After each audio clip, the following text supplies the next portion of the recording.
Peace. We're going to study quickly a fragment from the Jeremiah apocryphon in the Dead Sea Scrolls. So it starts here. You've forsaken us, O God, and you despised my statutes. You forgot the festivals of my covenant, and you profaned my name and my holy things. You defiled my temple, and you offered your sacrifices to the goat demons. Okay, so when I read this fragment, I immediately thought of what is commonly known as Baphomet. So if I read this page on Wikipedia, it says Baphomet was a deity, okay, they mean demon, that the Knights Templar were accused of worshipping, and that subsequently was incorporated into occult and mystical traditions. The name Baphomet appeared in trial transcriptions for the Inquisitions of the Knights Templar, started in 1307. And that's where we get Friday the 13th from. I'll come back to that later. It came into popular English usage in the 19th century during debate and speculation on the reasons for the suppression of the Templars. Since 1856, the name Baphomet has been associated with the Sabbatic goat, image drawn by Elias Levi, which contains binary elements representing the symbolization of the equilibrium of opposites. Example, half human, half animal, male and female, good and evil, on and off, etc. On one hand, Levi's intention was to symbolize his concept of balance that was essential to his magnetistic notion of the astral light. Not sure what that is.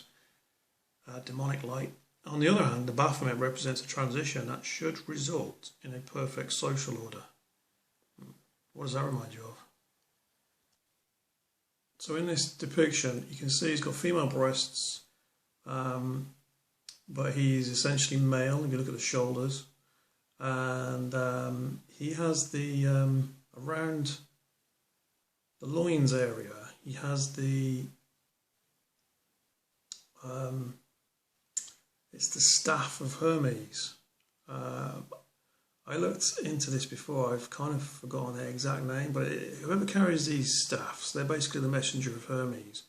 I've seen lots of false prophets in and around these Orthodox churches using them. And it's linked to Kundalini, which is the serpents intertwining around the spine, which is in Hinduism. And then you have this gesture where he's doing above and below. He's got it written.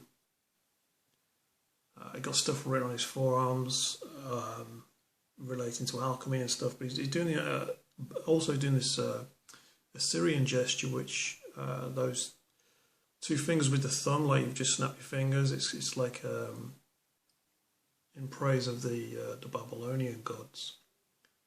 So also they got the pentagram on his forehead, which is the demon summoning symbol. So if we look at the this Hermetic teaching that is linked to this.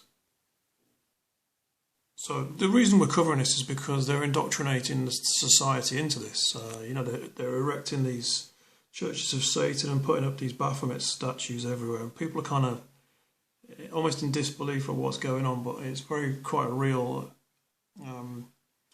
social re-engineering that's happening.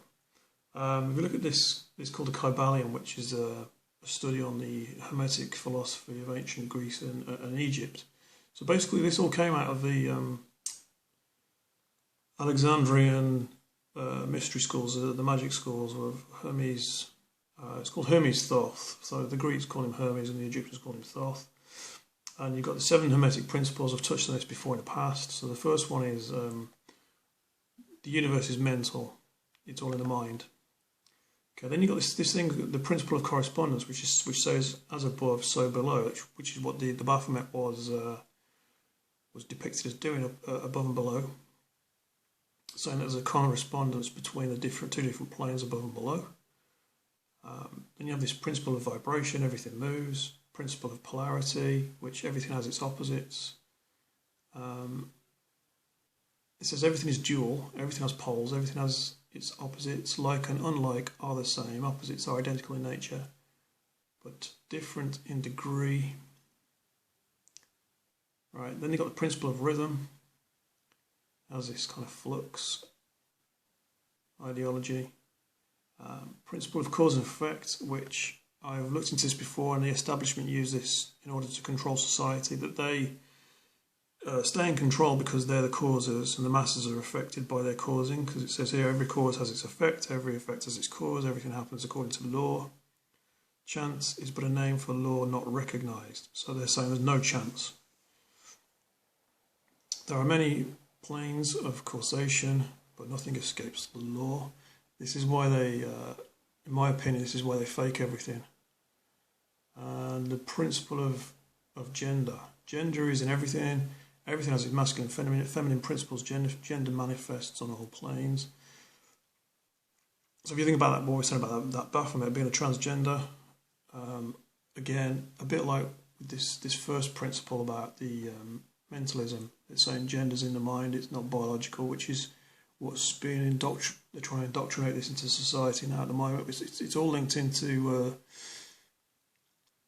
this guy, Hermes Trismegistus, ancient sorcerer. You can see the there you go, the staff there.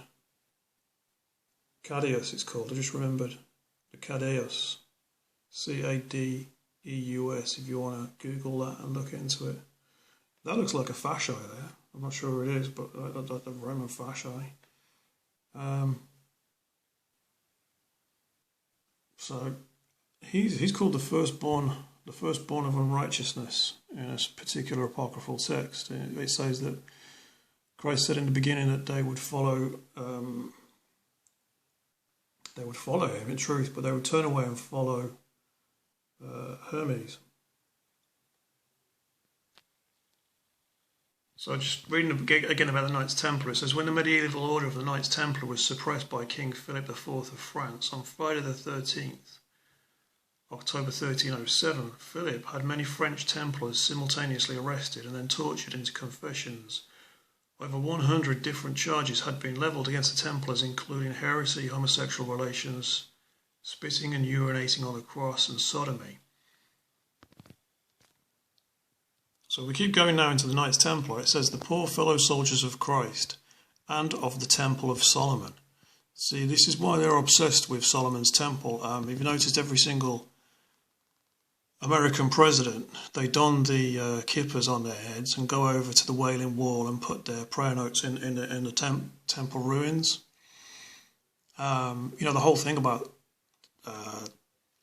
this ritual that they do over there is antichrist, because as we know, anybody who knows the gospel knows that the temple was razed to the ground by Christ, and he is the temple of the new covenant. So they are retro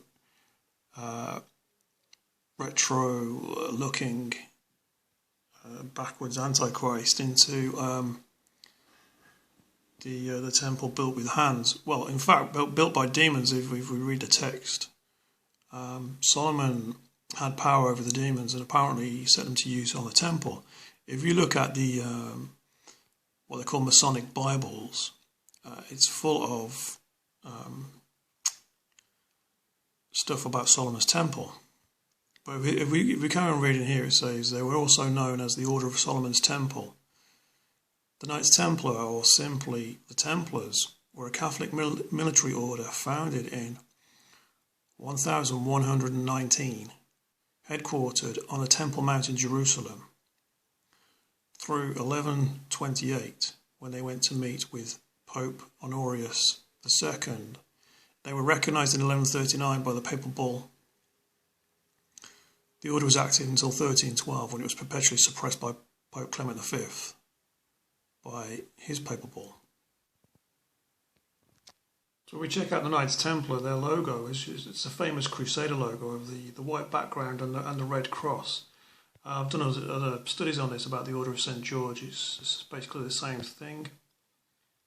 They were financiers, banking, international banking. Goes back to the days of the Knights Templar, and when the French king did a purge on the Knights Templar, some of them escaped up into England, and apparently that is the beginning of the city of London as the financial centre of Europe. Okay, so here's another Templar flag.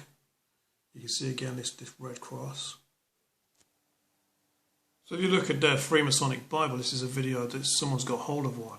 It shows you that there's illustrations of the Egyptian religion.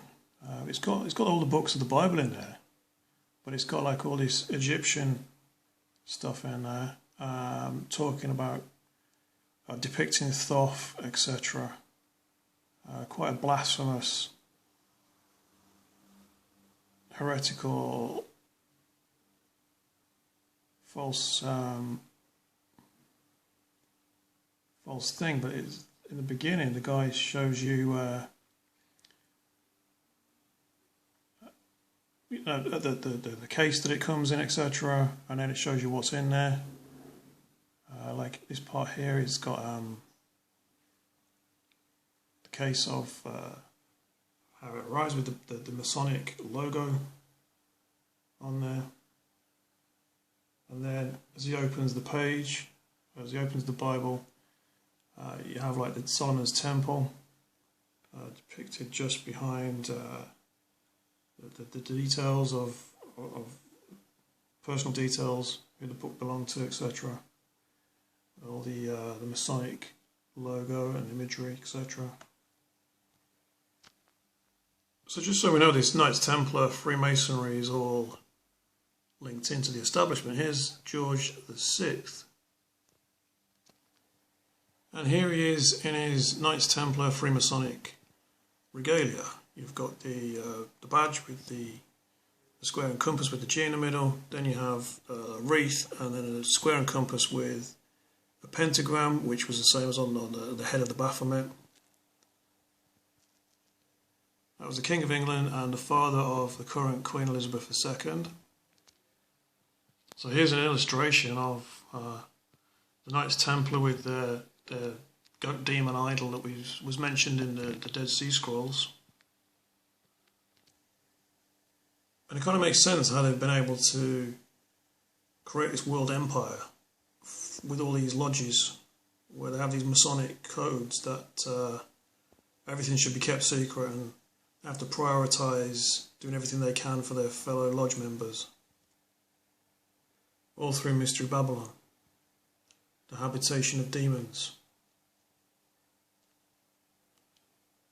Babylon and her kings.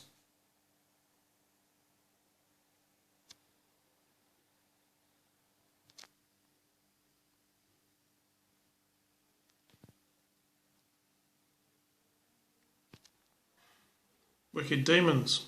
The Reformers knew what they were. The Reformers knew, but these generations that we have now have no idea.